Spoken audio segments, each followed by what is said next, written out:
नमस्कार। अगस्ती संहिता वाचन इस उपक्रम में मैं वैद्या प्रियदर्शनी बापटकडूस आप सभी का और आदरणीय वैद्य विष्णु जोगळेकर सर का हार्दिक स्वागत करती हूँ। श्री चरक संहिता चिकित्सा स्थान त्रयोविंशोध्याय विषय चिकित्सा का वाचन चल रहा है। इसके अंतर्गत पिछले सत्र में सर ने गंधहस्ती अगत, महागंधहस्ती अगत इनके बारे में जानकारी दी थी। उसी के साथ साथ कुछ नस्य की अवस्था या अंजन की अवस्था कैसे हो सकती है ये भी हमने देखा था। या हरताल और मनशील इन विषारी द्रव्यों के साथ अगत कैसे बनाए जाते हैं या रसशास्त्र का योगदान आयुर्वेद में कैसा है, इस तरीके का विवेचन सर ने किया था। उसी के साथ साथ सर ने हमें molecules of mind and emotion ये बुक्स पढ़ने के लिए भी कहा था, जिसका उपयोग हमारे ये विषय चिकित्सा के अंडरस्टैंडिंग में बहुत ही हो सकता है, बहुत ही महत्वपूर्ण है। तो मैं सर से अनुरोध करती हूँ अध्याय वाचन का प्रारंभ करें। धन्यवाद। पहले मुझे लगता है कि ये जो दो किताबें हैं वो मेरे पास किंडल पे है, तो उनके क्या कवर पेजेस मैं आपको दिखाता हूँ। एक मिनट है।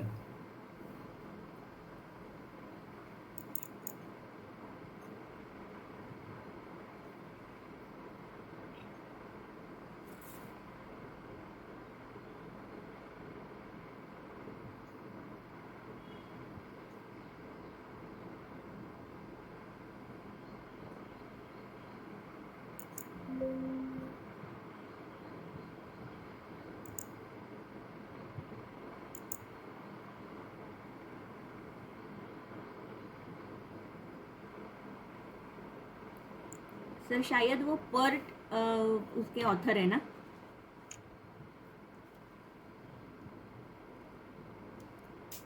एक मिनट।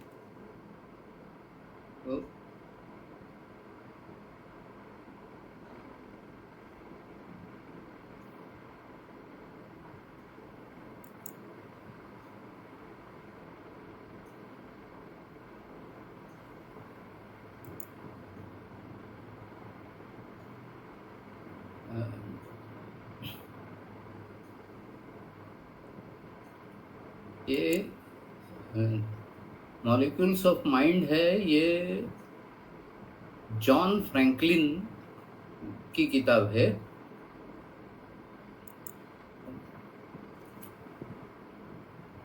इमोशंस का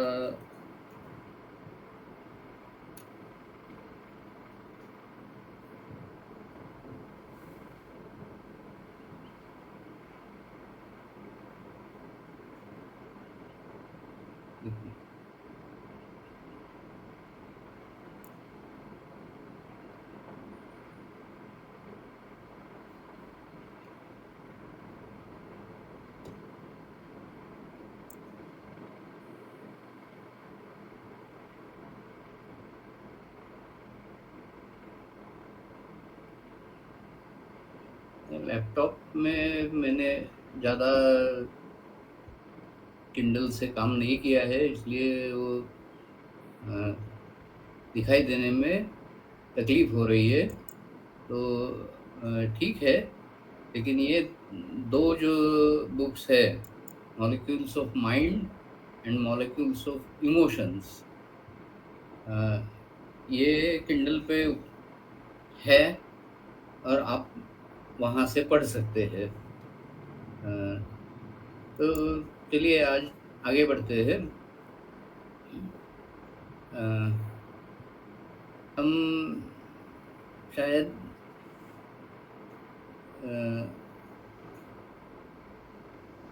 84th वर्ष पे आए थे। विषमूषिकलूतानां सर्वेषां पन्नगानां च आशु विषम नाशयति समूलजम अथ कंदजम सर्वम। तो इसके बारे में मैंने ऐसा कहा था कि जंगम विष और स्थावर विष की गति एक दूसरे से विरुद्ध है, तो दोनों के ऊपर काम करने वाली दवा ये सिर्फ एक ही काम कर सकती है कि जो नैराश्य पैदा होता है कि अब मैं बचूंगा नहीं, बचना मुश्किल है, ऐसा डिफीटेड एटीट्यूड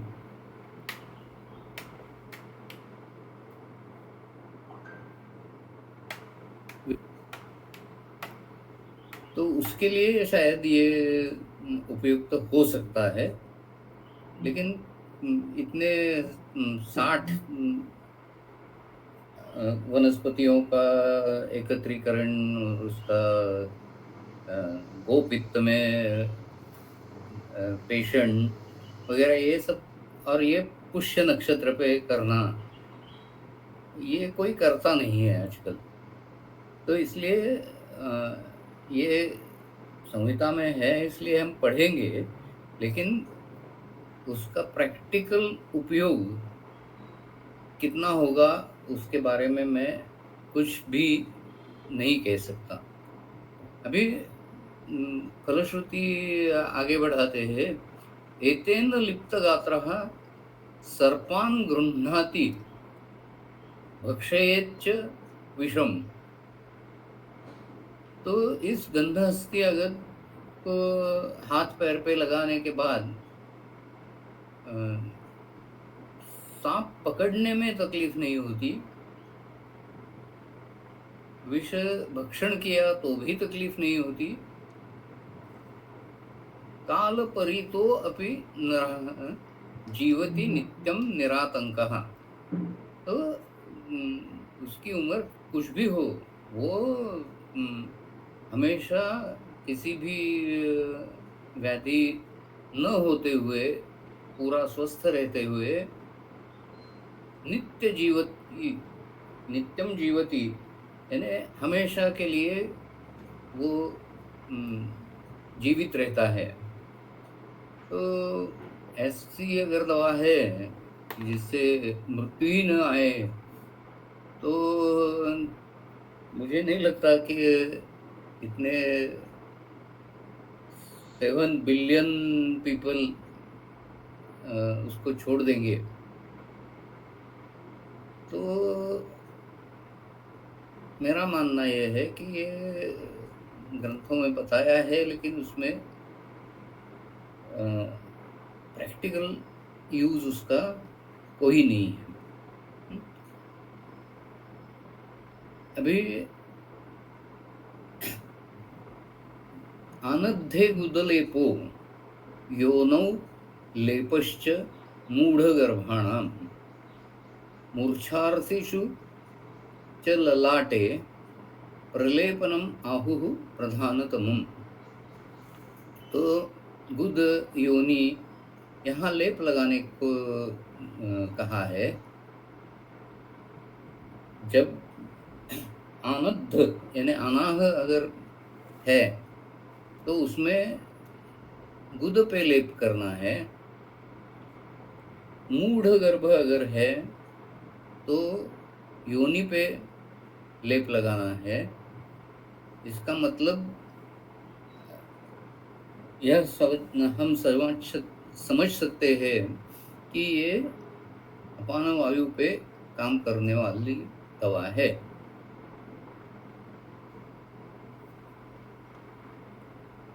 मूर्छार्तिषु च ललाटे प्रलेपनम आहुः प्रधानतमम्।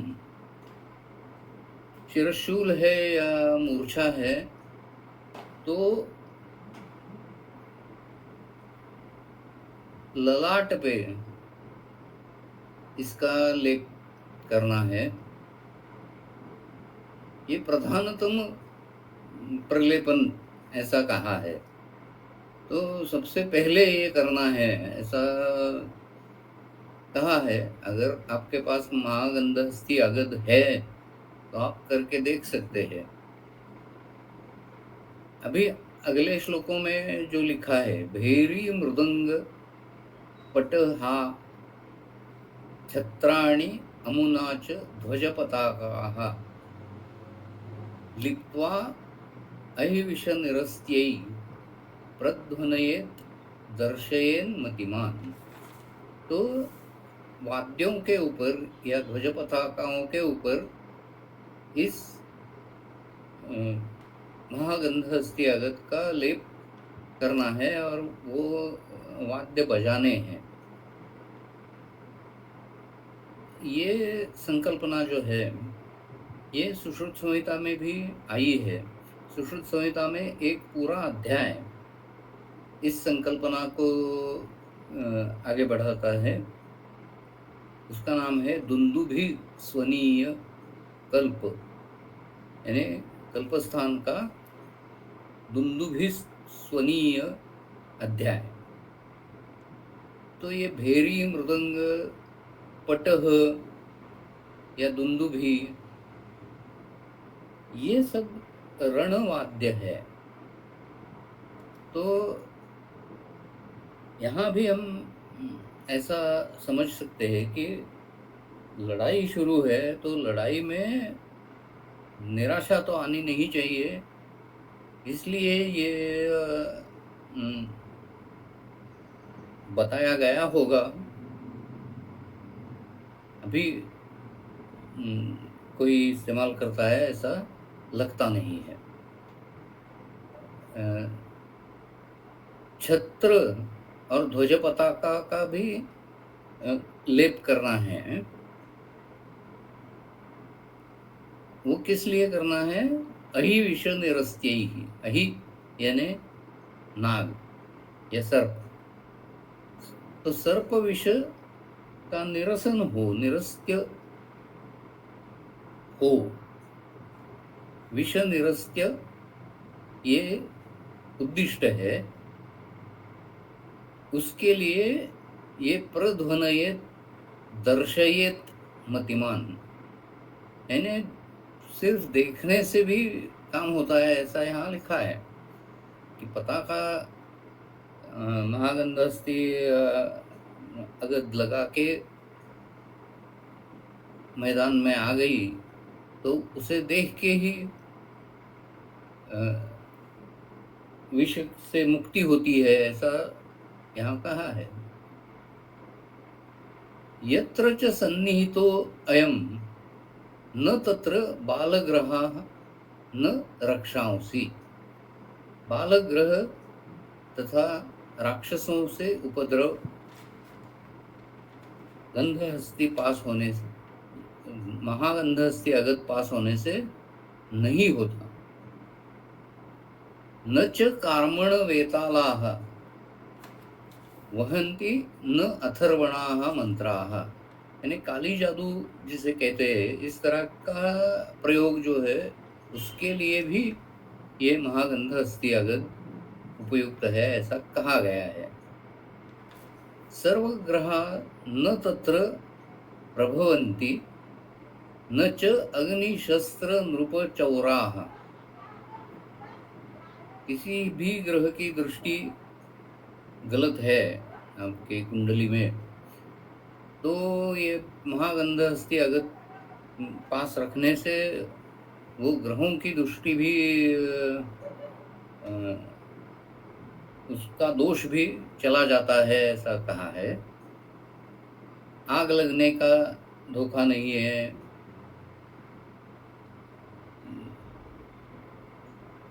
शस्त्र से कोई तकलीफ नहीं है। जो गवर्नमेंट एजेंसीज है, नृप यानी राजपुरुष यहाँ कहना चाहिए। अकेला राजा क्या क्या करेगा, तो उसके साथ उसकी यंत्रणा होती है। राजपुरुष यानी गवर्नमेंट सर्वेंट्स होते हैं और वो राजा के आदेश पे काम करते हैं।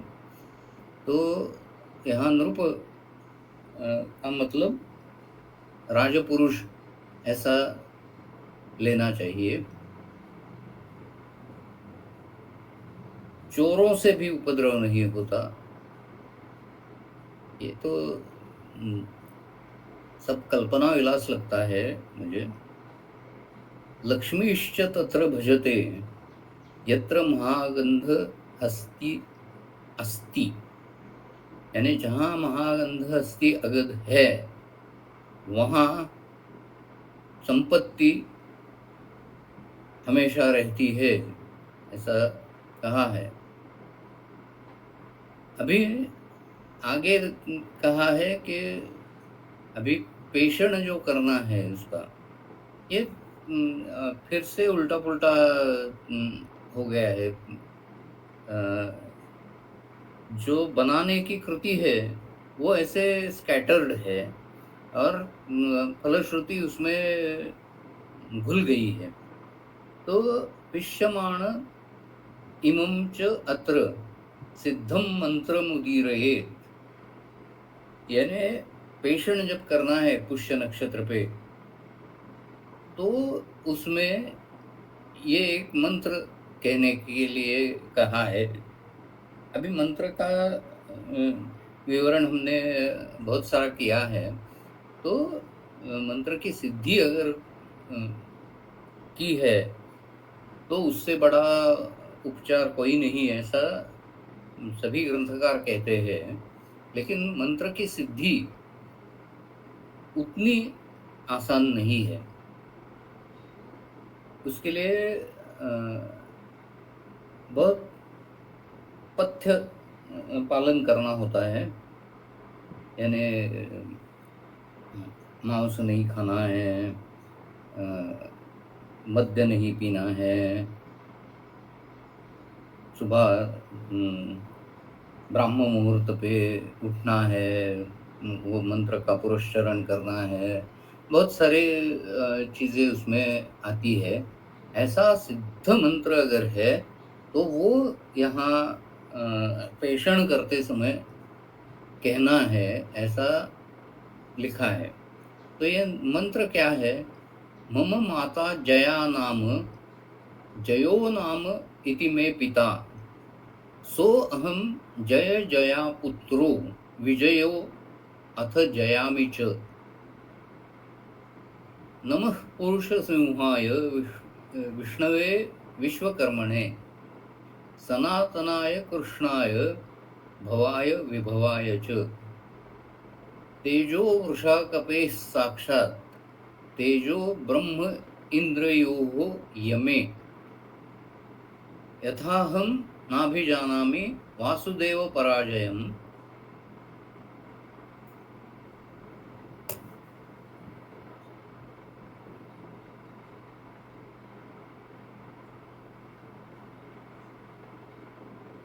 मातुश्च पाणिग्रहणं समुद्रस्य च शोषणम्।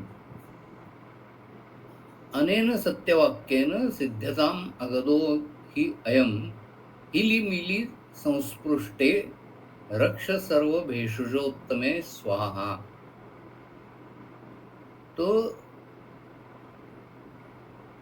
ये मंत्र दिया है कि जया नाम की मेरी माता है, जय नाम का मेरा पिता है और उनका पुत्र जय और जया का पुत्र मैं विजय ये मंत्र पढ़ रहा हूँ और मैं जीतूंगा, हारूंगा नहीं, ऐसा मुझे पूरा विश्वास है। और उसके लिए मैं नरसिंह, विश्वकर्मा, विष्णु, कृष्ण, भव, विभव, भव और विभव ये महादेव या शिवजी के नाम है। वृषा कपेः तेजो, वृषाकपि यह हनुमान का नाम है। ब्रह्मा, इंद्र, यम, इन सब का यहाँ उल्लेख किया है। और आगे क्या कहा है कि जैसे वासुदेव कृष्ण को पराजय नहीं आती, कोई भी बच्चा अपनी माता का विवाह नहीं देखता और समुद्र पूरा सूखा हो जाए ये नहीं देखता, ये असंभव है। तो इसी तरह ये मंत्र यशस्वी नहीं होगा, ये असंभव है। तो इस वाक्य से यह अगध की सिद्धि हो जाए, उसके बाद जो हिली मिली संस्पृष्टे रक्ष सर्व भेषोद्योतमे स्वाहा। हिली मिली का वैसे कोई संबंध नहीं है। ये हिली मिली इस तरह के शब्द प्रयोग मंत्रों में बहुत किए जाते हैं। यानी जहाँ सर्प का उल्लेख है वहाँ डायरेक्टली सर्प ऐसा नहीं कहते, मंत्रों में वो कुछ उल्टा किया जाता है। मृत्यु का वर्णन ऐसे नहीं करते, विष का वर्णन ऐसे नहीं करते, डायरेक्ट शब्दों का इस्तेमाल नहीं करते, कुछ उसमें उल्टा पुल्टा कर देते हैं और वो मंत्र हमें किताबों में मिलते हैं। लेकिन सिद्धि जब करते हैं मंत्र की तो उसका मूल शब्द जो है उसका इस्तेमाल करके ही वो मंत्रों की सिद्धि करनी है। तो ये परंपरा से ज्ञान प्राप्त होगा, ये पढ़ने से नहीं मिलेगा, वो गुरु से ही प्राप्त होगा। तो यहाँ हिली मिली संस्पृष्टे इस शब्द का परंपरा में क्या स्थान है वो गुरु से प्राप्त होगा। हमारे जैसे सर्वसामान्य वैद्यों के लिए ये बिल्कुल उपयुक्त नहीं है। अभी सर्व भेषजोत्तमे स्वाहा, ये स्वाहा यहाँ जो लिखा है तो इसका अर्थ है कि इस मंत्र की सिद्धि करने में होम हवन की जरूरत है। जब हम होम हवन करते हैं तो स्वाहा का करते हैं, यानी इंद्राय स्वाहा, तक्षकाय स्वाहा वगैरह जो मंत्रों का वर्णन करते हैं उसमें स्वाहा ये शब्द का उपयोग करते हैं। तो यहाँ चतुर्थी विभक्ति का प्रयोग होना चाहिए। नमस्वस्ति स्वाहा स्वधा यही ऐसा कुछ अष्टाध्यायी का सूत्र है, मुझे अभी पूरा याद नहीं है, लेकिन नमः स्वस्ति स्वाहा स्वधा वषट इन शब्दों के साथ चतुर्थी विभक्ति का प्रयोग करना चाहिए। यहाँ सर्व भेषजोत्तमे ये चतुर्थी विभक्ति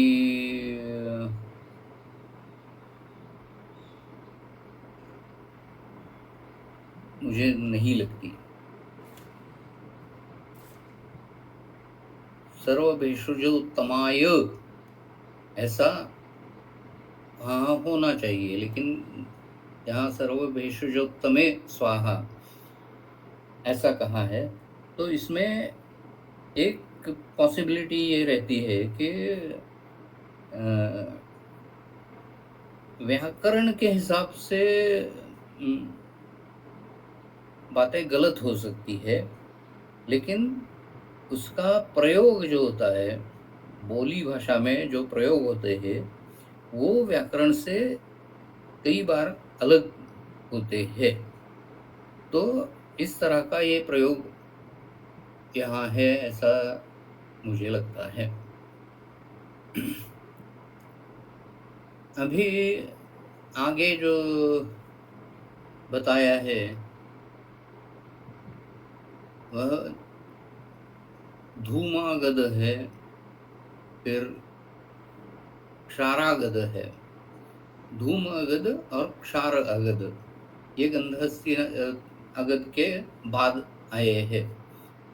तो ऋषभक, जीवक, भांगी, मधुक, उत्पल, धान्य, केशर, अजाज्यः, ससित, गिरी, कोलमध्याः, पेयाः, श्वासज्वरादिहराः, हिंगुच कृष्णायुक्तम, कपित्थरसयुक्तम अग्रे लवणं च, समधुसितौ पातव्यौ, ज्वरहिक्का श्वासकासधनु, लेहः कोलास्थि अंजन लाजा उत्पल मधु घृतैर्वम्यां, बृहती द्वय आढ़की पत्र, धूमवर्तिस्तु हिक्काग्नि, शिखिवर्हि बलाकास्थीनि, सर्षपाश्चन्दनं च घृतयुक्तं, धूमो गृहशयनासन वस्त्रादिषु शस्यते विषनुत्, घृतयुक्ते नतकुष्ठे भुजगपतिशिरः शिरीषपुष्पं च, धूमागधः स्मृतोऽयं सर्वविषग्नः श्वयथुर्च।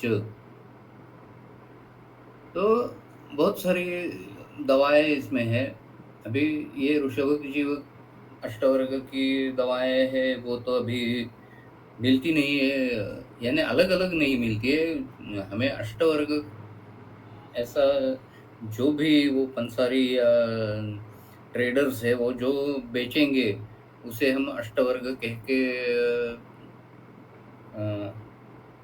इस्तेमाल करते हैं, लेकिन बोटेनिकल आइडेंटिफिकेशन उसका होगा ऐसा हम बता नहीं सकते। हमें अष्टवर्ग का मिक्सचर ही मिलता है, अलग अलग दवाइयाँ नहीं मिलती।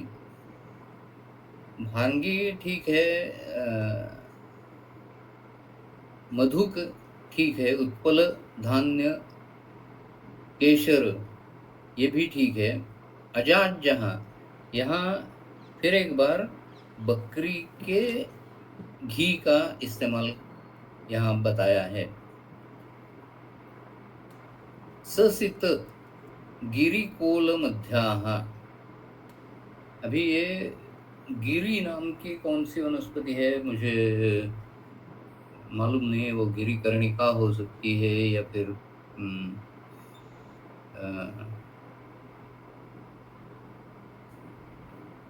सीतगिरी, श्वेत अपराजिता ऐसा चक्रपाणी जी ने कहा है। ससीतगिरी यानी श्वेत अपराजिता।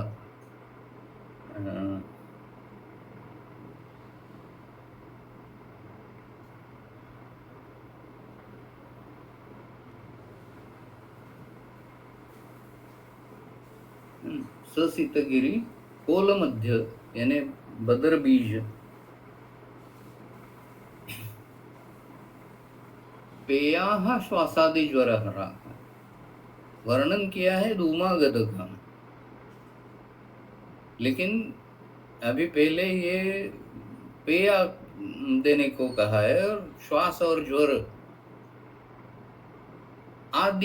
आदि शब्द से तो कुछ भी हम इंक्लूड कर सकते हैं, लेकिन श्वास और ज्वर इनका नामोल्लेख है तो उनके लिए ये पेया इस्तेमाल कर सकते हैं।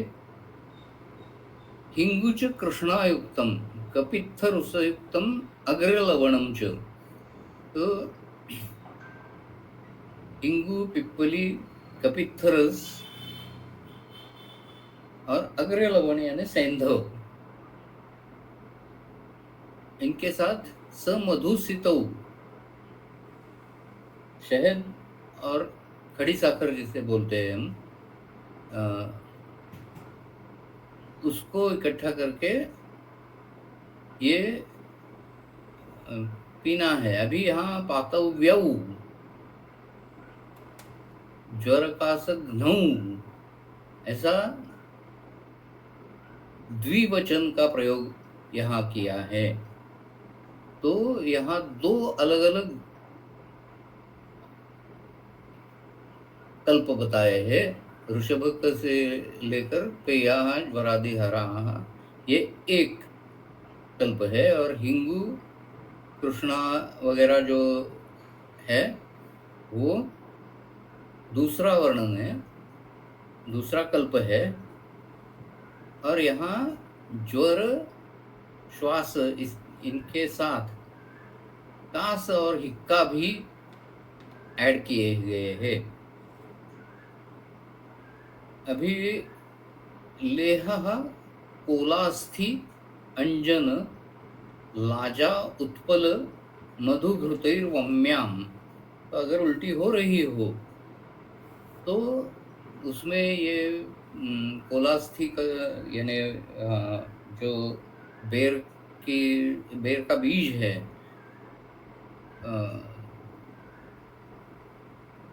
उसमें अंजन, लाजा, उत्पल पत्र या उत्पल कमल, मधु और घृत, ये सब मिला के उसका लेह करना है। बृहति द्वय आढ़की पत्र, ये यहाँ आढ़की पत्र लिखा है। यूजुअली हम शिम्बी के पत्र जो बताए गए हैं उनमें मुद्गपर्णी, माशपर्णी या फिर मुद्ग और माश, इनका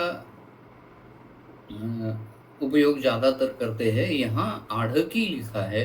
ये आढ़की यानी तुअर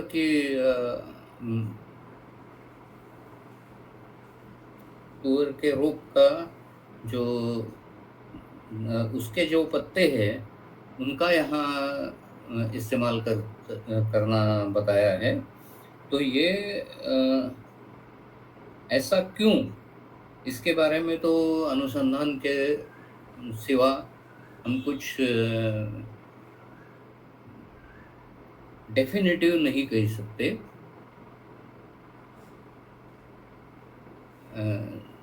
तो ये वर्ती जो है, धूमवर्ती इसकी करनी है।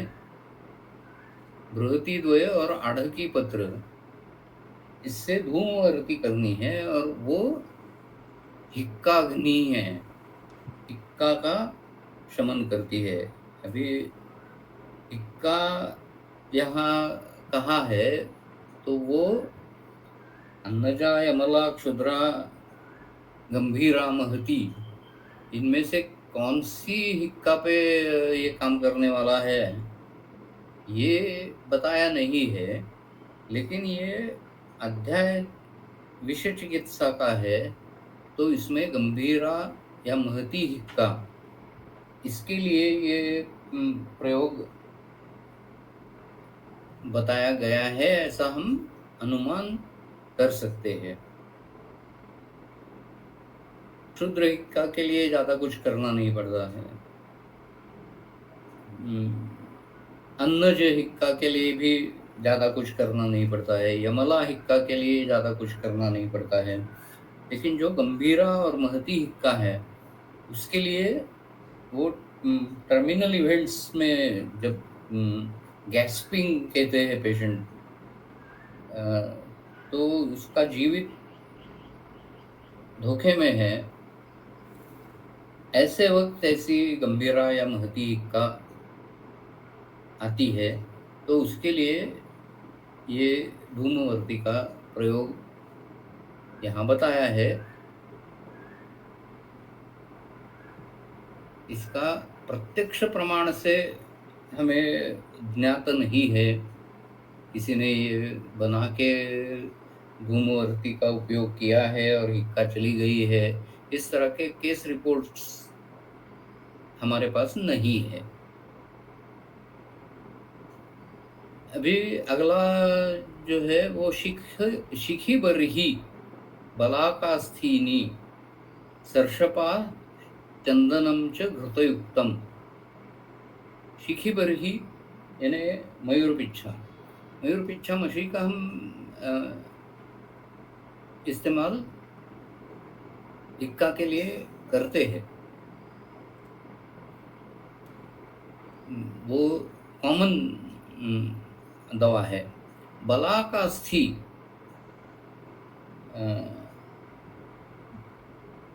बगड़ा जिसे कहते हैं उसके अस्थि का उपयोग करने को बोले हैं।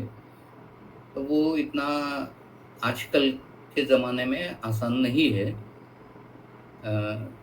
सरसप वो तो बाज़ार में अच्छी तरह से मिलता है। चंदन एंडेंजर्ड स्पीशीज़ है, तो ऑथेंटिक सोर्स से आपको लेना पड़ता है चंदन। इसके बारे में एक इंटरेस्टिंग बात मैं बताता हूँ। चंदन तस्करी बहुत सालों से चली आ रही है। वीरप्पन नाम का चंदन तस्कर आपको मालूम होगा। तो चंदन हमेशा चोरी किया जाता है, तो इसका प्रिजर्वेशन कैसे करें, एक सवाल था। तो हमारे एक मित्र है वैद्य मंदार अक्कलकोटकर, उन्होंने एक युक्ति की थी। उन्होंने क्या किया कि जेल में ही चंदन के पेड़ लगाए, और वो जो पौधे थे उनका संगोपन उस जेल में निवासी जो कैदी थे वो ही कर रहे थे। तो इससे चंदन के वृक्ष तो लगाए गए, और उसकी निगरानी वो भी बहुत अच्छी तरह से हो गई। तो हमें ऐसे इनोवेटिव कुछ न कुछ चीज़ें करनी चाहिए, क्योंकि बहुत सारी वनस्पतियाँ आजकल मिलना मुश्किल हो गया है। इसका एक बहुत बड़ा एग्जाम्पल है भृंगराज या माका। पहले माका बहुत इजीली मिल सकता था, लेकिन पिछले 10 साल में माका मिलना बहुत मुश्किल हो गया है। तो हमें खुद का गार्डन अगर हम करें तो असली दवाइयाँ मिल सकती है, नहीं तो बाज़ार में क्या मिलेगा क्या नहीं, इसके ऊपर हम कुछ बोल नहीं सकते।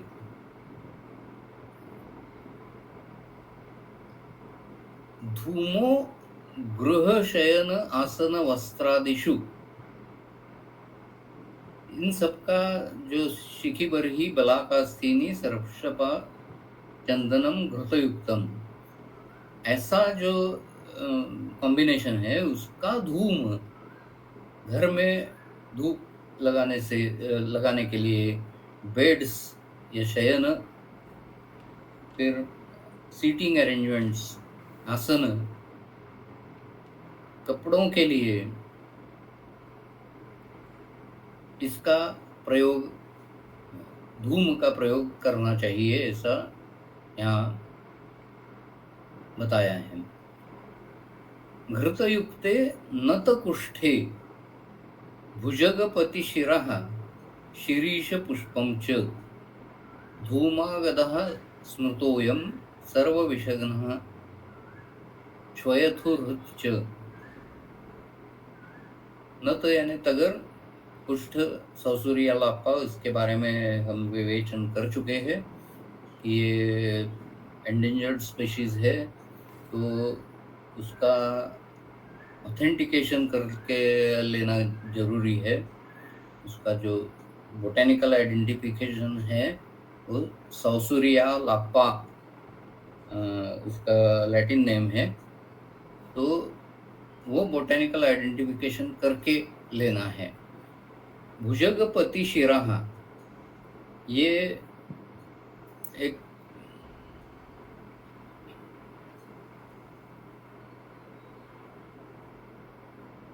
उसका अर्थ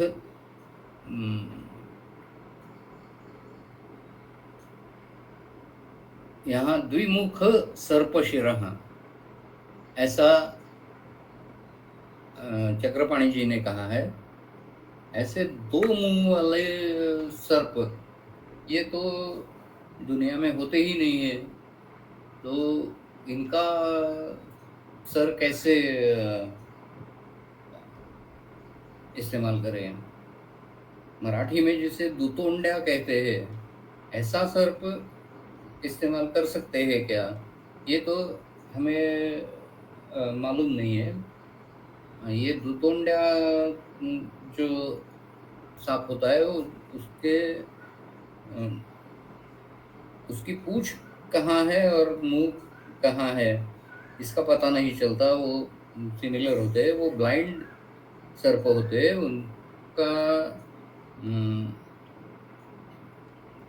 उनका प्रमुख सेंसेशन जो है वो है इंफ्रारेड वेव्स। तो शरीर की ऊष्मा का पता उनको चलता है और अपना भक्ष्य कहाँ है उसका पता वो हीट की वजह से, बॉडी हीट की वजह से पहचान लेते हैं। तो ये द्विमुख सर्पशिर ये इसका निश्चय करना बहुत मुश्किल है, क्योंकि ये दुतोंड्या कहते हैं उसके सिवा, उस फैमिली के सिवा बाकी कहाँ ऐसे दो मुंह वाले सर्प तो नहीं रहते। तो हम ऐसा कह सकते हैं कि चक्रपाणी जी ने ये दुतोंड्या सर्प का यहाँ उल्लेख किया है। शीर्ष पुष्प कहाँ है, तो जब शीर्ष जब फूलता है उसमें पुष्प आ जाते हैं तो उस वक्त उसका संकलन करना चाहिए।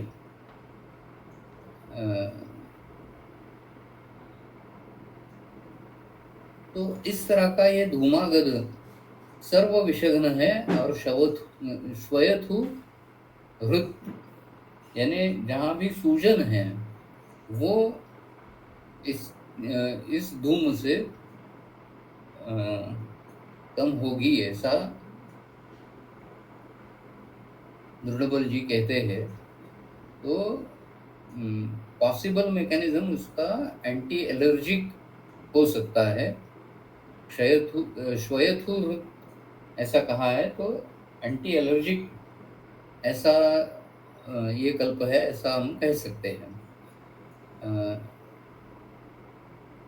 अभी अगला कल्प जो है वो जतु सेव्य पत्र गुग्गुलु भल्लातक ककुभ पुष्प सर्जरसाः श्वेताच धूम उर्ग आखु कीट वस्त्र कृमिनुत अग्रह।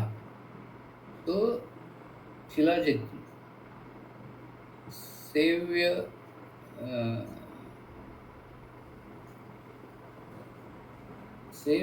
एक कंट्रोवर्शियल वनस्पति है। वैसे 2-3 वनस्पतियों के लिए सेव्य शब्द का इस्तेमाल किया जाता है। गुग्गुल है, भल्लातक है, अर्जुन पुष्प है और सर्जरस है, श्वेता है। तो इन सब का धूप जब हम करते हैं तो उसका परिणाम जो बताया है वो उरग आखु कीट वस्त्र कृमिनुत अग्रह।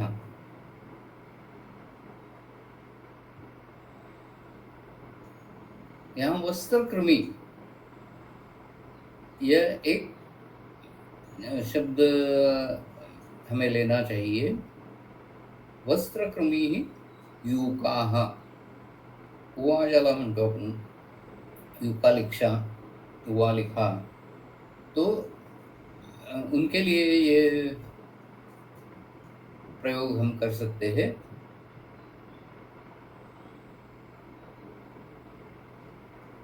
तरुण पलाश क्षारम श्रुतम पचेत चूर्णितैः सह समांशैः लोहित मृग रजनी द्वय शुक्ल सुरस मंजिरी मधुकैः लाक्षासेन्धो मांसी हरेणु किंगु द्विसारिवा कुष्ठैः सव्योषैः बाल्लीकैः दर्वी विलेपनं घट्टयेत् यावत् सर्वविशेषोऽथ गुल्मत्वदोष अर्षो भगंधर प्लीन्नः शोथ अपस्मार कृमि भूत स्वरभेद पांडुगदान मंदाग्नित्वं कासम स उन्मादं नाशयेयुः अथ पुंसां गुटिकाः छायाशुष्काः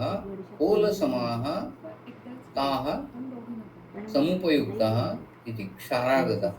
अभी क्षारागत का ये वर्णन चरक संहिता में जो किया है उससे सुश्रुत का क्षारागत अलग है। हम देखते हैं।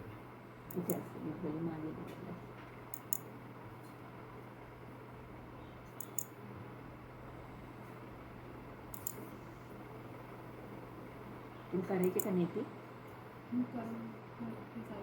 चला का 5-10 मिनिटं पण झालेच होतं 8:22 8:30 यहाँ क्या लिखा है? धवाष्पकर्ण शिरीष तिनिश पलाश पिचुमर्द पाटली पारिभद्रक आम्र उदुंबर करहाटक अर्जुन ककुभ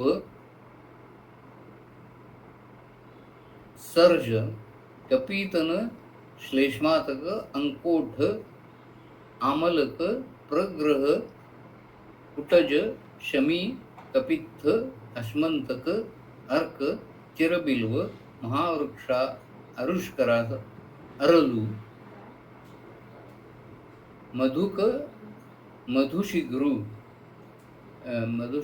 शाक गोजी मूर्वा भूर्ज तिलवके।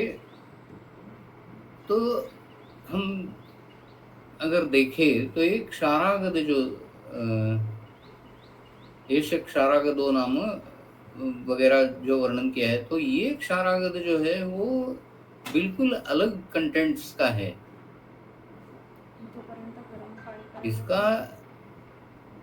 इसकी फलश्रुति जो बताई है वो सेम है। अनेन दुंदुभि लिंपेत पताकाम तोरणानि च श्रवणात् दर्शनात् स्पर्शात् विषात् संप्रति मुच्यते। एष क्षारागदो नाम शर्करासु अश्मरीसु च अर्षस्सु वातगुल्मेषु तासशूल उदरेषु च अजीर्णे ग्रहणी दोषे भक्तद्वेषे च दारुणे शोफे सर्वसरे चापि देयः श्वासे च दारुणे सदा सर्वविशारतानां सर्वथा एव उपयुज्यते। एष तक्षक मुख्यानाम् अपि दर्पांकुशो गदः। ये क्षारागद जो है वो सर्पदंश के तीसरे वेग में इस्तेमाल करने के लिए कहा गया है। बहुत सारी वनस्पतियां हैं, उनका क्षार पातन करना है।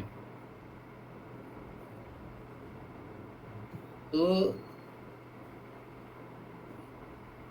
क्षारवद आगत पाकम अवतार्य लोह कुंभे निर्दध्यात्। इसके लिए लोहे की कढ़ाई या पात्र, लोह का कुंभ इस्तेमाल करना है, ऐसा लिखा है। और इससे फिर दुंदुभी, पताका, तोरण वगैरह सब का लेप करना है। तो ये सुश्रुत का जो क्षारागद है वो चरक संहिता के क्षारागद से अलग है। तो कौन सा इस्तेमाल करना है और कौन सा नहीं, ये तो आपके ऊपर निर्भर है।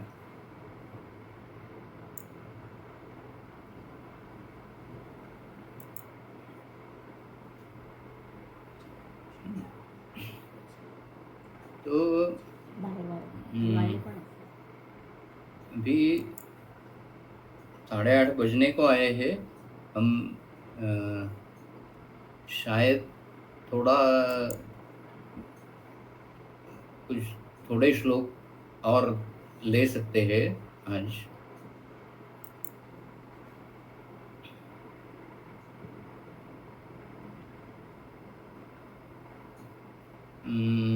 मुझे लगता है कि ये अगले व्याख्यान में शुरू करना अच्छा होगा, क्योंकि अगले जो श्लोक है वो गर्विश के बारे में है।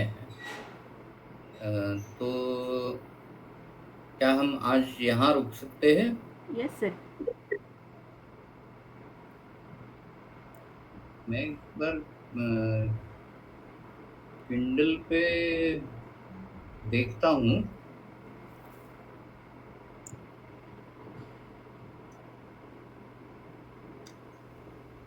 सर अमेजोन पे जो मॉलिक्यूल्स ऑफ इमोशन जो है ना बुक, वो अवेलेबल दिख रहा है यहाँ पर. हाँ, नहीं, मैंने शायद वो डाउनलोड नहीं किया है, इसलिए दिखाई नहीं दे रहा मुझे। लेकिन अमेज़न पे अवेलेबल है। और अच्छा बुक है, दोनों बुक्स बहुत अच्छे हैं। तो जिसे हम अमूर्त मन कहते हैं, वो मॉलिक्यूलर उसका विवरण हम इन दोनों किताबों में देख सकते हैं। ये मॉलिक्यूल्स नेचुरल मॉलिक्यूल्स है और वो विशिष्ट भावना का ट्रिगर है। तो ये पर्टिकुलर मॉलिक्यूल यानी सपोज सीरोटोनिन या मेलाटोनिन, ऐसे जो मॉलिक्यूल्स है, उनसे कुछ न कुछ शारीरिक क्रियाएं या मानसिक भाव ट्रिगर हो जाते हैं। और उनका बहुत अच्छा विवरण ये molecules of emotions and molecules of mind, इन दोनों किताबों में अच्छा है। मेरा ख्याल है मैंने वो किंडल अनलिमिटेड लाइब्रेरी जो है उसमें से पढ़ा है, इसलिए ये डाउनलोड्स में आ नहीं रहा। ठीक है, किसी को कोई शंका है तो जरूर पूछिएगा। सर ते महागंध हस्ती अगं ते अवेलेबल राहतं का शंका मार्केटमध्ये? दिख तो नहीं रही है. अगर किसी को महागंध अवेलेबल आप नहीं है। पूछ सकते हो डायरेक्टली. महागंध हस्ती अगत ते सर अवेलेबल राहतं का मार्केटमध्ये का आपल्याला शायद स्वतः नहीं नाही, मिल नाही, सका. नाही. मी तेच तो सांगत होतो आज की के ते लिए हम यहीं पर मार्केटमध्ये रुकते नाही. हैं और फिर अगले सोमवार को फिर से मिलेंगे. बहुत बहुत धन्यवाद सर. आज रुक रहे हैं. ठीक है.